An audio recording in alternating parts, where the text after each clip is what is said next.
1715일 만에 챔피언스필드가 꽉 찼습니다. 올해 우승이 목표인 기아의 경기장에 구름 관중이 몰린 것입니다. 기아 타이거즈가 개막전부터 매진을 기록을 했습니다. 기아 타이거즈는 23일 광주 기아 챔피언스필드에서 키움 히어로즈와의 정규 시즌의 개막전을 앞두고 오후 1시 50분부로 25,500석의 관중석이 매진이 되었다고 발표를 했습니다. 광주 기아 챔피언스필드가 만원 관중으로 들어찬 건 이범호 감독이 선수 은퇴식이 진행이 되었던 2019년 7월 13일 한화 이글스전 이후 무려 1715일 만입니다. 그만큼 올 시즌 기아에 대한 팬들의 기대가 큽니다. 그리고 기아 타이거즈의 선수들은 그 기대에 부응을 했습니다. 키움을 상대로 7대2의 큰 점수차로 승리를 거뒀습니다. 오늘 경기 분석 잘 보시고 구독과 좋아요 부탁드립니다. 기아 타이거즈가 지난 시즌 6위로 마무리한 후 오프 시즌 동안 전력 손실 없이 안정적인 준비를 한 결과가 긍정적인 영향을 미치고 있습니다. 특히 베테랑 내야수 석원창과 외국인 투수 원투펀치인 윌 크로우, 제임스 네일의 영입은 팀에 새로운 에너지를 불어넣었고 기아 타이거즈의 약점을 보완했다는 평가를 받으며 LG와 같은 디펜딩 챔피언을 위협할 강력한 우승 후보로 거론되기 시작했습니다. 개막전 승리는 기아 타이거즈 팬들에게 큰 기쁨을 선사했으며 이범호 감독의 안정적이고 경험 있는 야구 전략이 성공적으로 작용한 것으로 보입니다. 팬들의 환호와 즐거운 관람은 팀의 긍정적인 분위기를 조성하며 선수들과 코칭 스태프에게도 큰 동기부여가 되었습니다. 이러한 승리의 분위기를 바탕으로 기아 타이거즈는 시즌 내내 강력한 경쟁력을 발휘하며 우승을 향해 나아갈 것으로 기대됩니다. 기아 타이거즈의 개막전 라인업과 전략은 이범호 감독의 신중한 판단과 전략적인 인원 운용으로 큰 성공을 거두었습니다. 윌 크로우와 아리엘 후라도의 맞대결로 시작된 이 경기에서 기아의 타선은 박찬호, 김도영, 소크라테스, 최영우, 김선빈, 이우성, 황대인, 김태군, 최원준 순으로 배치되었고 이러한 배치는 경기 결과에 긍정적인 영향을 미쳤습니다. 나성범의 공백을 메우기 위해 이우성을 우익수로 기용하고 최원준을 중견수와 9번 타자로 배치한 것은 이범호 감독의 세심한 주의를 반영합니다. 특히 최원준을 후라도에게 강한 모습을 보여줄 것으로 기대하며 배치한 것은 신의 한 수였습니다. 후라도에 대하여 최원준이 친 홈런은 시범 경기에서의 부진을 뛰어넘는 요소로 작용했습니다. 또한 상대팀의 좌완 선발 투수들에 대비하여 우타자 위주의 라인업을 구성한 전략도 이범호 감독의 세심한 준비를 보여줍니다. 김도영 선수를 2번 타자로 결정한 것과 첫 3경기의 엔트리 구성을 중요하게 생각한 점도 강조됩니다. 황대인 선수를 1루수로 기용한 것 역시 예상대로 팀의 전력을 강화하는 결정이었습니다. 이범호 감독의 이러한 전략적 판단과 인원 운용은 기아 타이거즈가 개막전에서 폭발적인 타선을 보이며 승리를 거두는 데 결정적인 역할을 했습니다. 이로써 팬들과 팀에게 즐거움과 기대감을 선사한 개막전은 올 시즌 기아 타이거즈가 거둘 수 있는 성공의 신호탄이 될 것으로 보입니다. 이범호 감독의 전략적인 운용이 얼마나 중요한지를 잘 보여주며 앞으로 기아 타이거즈가 이번 시즌에 보여줄 경기력에 대한 기대를 한층 더 높였습니다. 기아 타이거즈와 키움 히어로즈의 개막전은 각 팀의 선발 투수와 타선의 치열한 경쟁을 보여주었습니다. 1회 초 기아는 윌 크로우를 선발로 내세웠지만 선두타자 김혜성에게 1루타를 내주고 이어진 플레이에서 최주환에게 비거리 115m의 우월 투런 홈런을 허용하며 2점을 내주는 어려운 출발을 했습니다. 이는 크로우에게 한국 프로야구 데뷔전에서 첫 피홈런이자 첫 실점이라는 아쉬운 기록으로 남았습니다.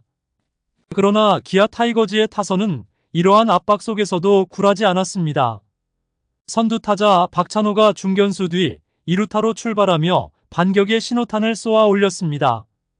이후 김도영이 아웃되기는 했지만 소크라테스의 1루타와 2루 도루, 최형우의 2루타를 통해 2타점을 만들어내며 경기를 원점으로 돌렸습니다. 추가적으로 김선빈의 적시타로 최형우가 득점하여 3대2로 역전에 성공했습니다.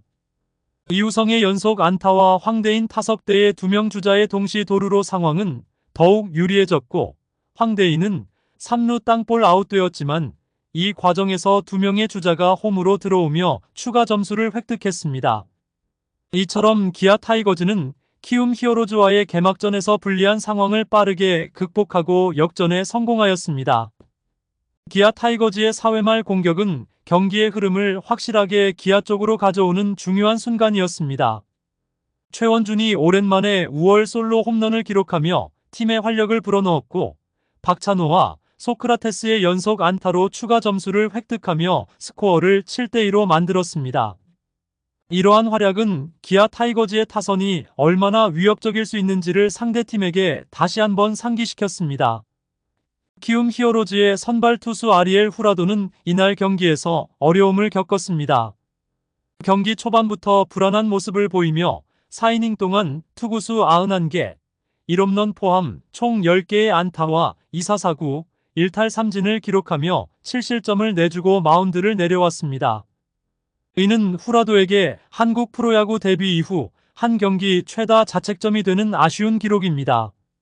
이러한 상황은 키움에게는 힘든 순간이었지만 기아 타이거즈에게는 시즌 초반부터 자신감을 가지고 경기에 임할 수 있는 좋은 발판을 마련해 주었습니다. 키움 히어로즈는 경기 중반 6회 초에 강력한 반격을 가하며 경기를 7대5로 좁혔습니다. 도슨과 김희집의 연속 안타로 2점을 추가하며 기아 타이거즈의 리드를 위협했습니다. 이 시점에서 기아의 선발 투수 윌 크로우는 6피안타와 5실점, 4자책점, 1피 홈런을 기록한 뒤 투구수 84개로 곽도규와 교체되었습니다. 최주환과의 승부에서 중앙으로 몰린 직구가 5월 투런 홈런으로 이어진 것이 크로우에게는 큰 아쉬움으로 남았을 것입니다. 그럼에도 불구하고 기아 타이거즈의 타선은 초기에 확보한 리드 덕분에 투수진에 다소 여유를 제공할 수 있었습니다. 크로우는 승리 투수가 되었음에도 불구하고 적지 않은 실점을 허용한 것에 대한 아쉬움이 남았을 것입니다. 하지만 프로야구에서는 종종 투수의 날이 아닐 때도 타선의 지원으로 경기를 승리로 이끌 수 있는 경우가 많습니다. 크로우에게 이번 승리는 팀의 타선이 크게 활약한 덕분에 얻은 승리로 타자들에게 많은 고마움을 표현했습니다. 기아 타이거즈는 키움 히어로즈와의 경기에서 7회 초 전상현이 선두 타자에게 안타를 허용했지만 이어진 세 타자를 잘 처리하며 리드를 유지했습니다. 이어 8회 초에는 최지민이 3자범퇴 이닝을 완성시켰고 9회 초 마무리 투수 정혜영이 마운드를 지키며 홈팬들에게 승리를 안겼습니다. 이날 불펜진은 안정적인 투구로 팀의 승리를 지켜내며 각자의 역할을 충실히 수행했습니다. 이범호 감독은 경기 전 선수들이 플레이하는 것은 변함이 없으며 감독과 코치진은 상황에 따라 선수 선택을 해야 한다며 선수들이 몇 경기만 치르면 성장할 것으로 기대했습니다. 나성범의 부상으로 인한 변화가 있지만 개막전 선수 운용 양상은 나성범 복귀 전까지 유지될 것으로 보이며 상대 선발 투수에 따라 약간의 변화를 줄 계획입니다. 시범 경기에서 좋은 모습을 보인 박정우나 제2의 이승엽으로 불리는 김석환도 기회를 얻을 수 있을 것으로 예상됩니다. 이범호 감독은 나성범의 부상으로 인한 임시적인 선수 기용이 개막전에서 좋은 결과를 가져옴으로써 능력을 입증했습니다. 기아 타이거즈의 대체 자원의 강점이 이번 승리에 크게 기여했습니다. 이로 인해 기아 타이거즈의 앞으로의 전망이 밝아졌으며 우승을 향한 기대감이 더욱 커졌습니다. 구독과 좋아요는 영상 제작에 큰 힘이 됩니다.